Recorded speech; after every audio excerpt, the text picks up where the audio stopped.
Mety ho toatrin'andro eny an-dranomasina ny talata 4 aogositra 5:24 amin'ny anora maraina hatramin'ny alarobia 7 aogositra 5:24 amin'ny anora maraina. Mila tohizana hatrany ny fahamailoana ho antsika mpampiasa ranomasina na tsy misy azy ny filazana fampitandremana.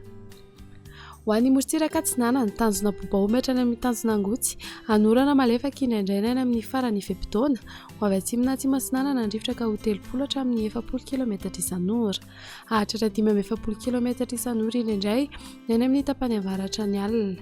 Anonjapena herin-dranomasina ahavon'ny onja 2 hatramin'ny 2.5 metatra hahatratra 3 metatra indraindray noho ny alin-drano avy atsimo atsinanana. Tanjona angotsy hatranomanora andrahoany indraindray ho avy atsimo atsinana nandrifitra ny any avaratra Toamasina ka ho 10 hatramin'ny 20 km isan'ora ho avy avaratra kosa ny any Ankafa ka ho 10 km isan'ora. Anonjapeny ranomasina ahavon'ny onja 2.5 metatra.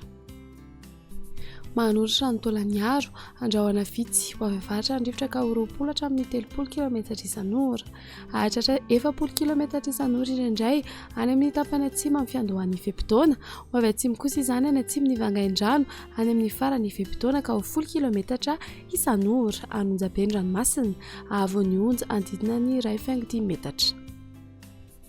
Taolagnaro hatrany amin'ny tanjona vohimena ho maina amin'ny ankapobeny ho avy atsimo ny rivotra amin'ny ankapobeny ka ho 10 hatramin'ny 20 km isan'ora hahatratra 30 km isan'ora indraindray. Anonjapena herin-dranomasina ahavon'ny onja 2.5 hatramin'ny 2 metatra hahatratra 2.5 hatramin'ny 3 metatra noho ny alin-drano avy atsimo andrefana fa hiaina miandalana izany manomboka ny atoandro. Ho an'ny morontsiraka andrefan'ny tanjona vohimena hatrany amin'ny tanjona Angabo ho maina amin'ny ankapobeny ho avy atsimo ny rivotra ka ho 30 hatramin'ny 40 km isan'ora. Anonjapena herin-dranomasina ahavon'ny onja 2.5 hatramin'ny 3 metatra noho ny alin-drano avy atsimo andrefana. Tanjona Gabo hatrany amin'ny tanjona Vilanandro ho maina amin'ny ankapobeny ho avy atsimo andrefana na andrefana ny rivotra ka ho 10 hatramin'ny 20 km isan'ora ho avy atsimo kosa izany ny alina ka ho 30 hatramin'ny 40 km isan'ora. Anonjana anonjapeny ranomasina ahavon'ny onja 2.5 hatramin'ny 2 metatra.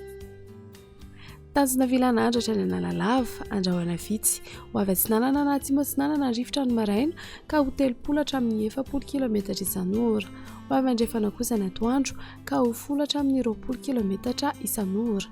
Adiny mpanonja ranomasina ahavon'ny onja 8.5 hatramin'ny 1 metatra. Analalava hatrany amin'ny tanjona Bobaomby andrahoana mitsitokotoko ho avy atsimo atsinanana nandrifitra ny maraina sy ny alina ka ho 20 hatramin'ny 30 km isan'ora hahatratra 40 km isan'ora indraindray ny any amin'ny tapany avaratra. Ivaovao kosa izany ny atoandro ka ho 10 hatramin'ny 20 km isan'ora. Ho tona adiny mpanonja ranomasina ahavon'ny onja ho latsaky ny 8.5 metatra.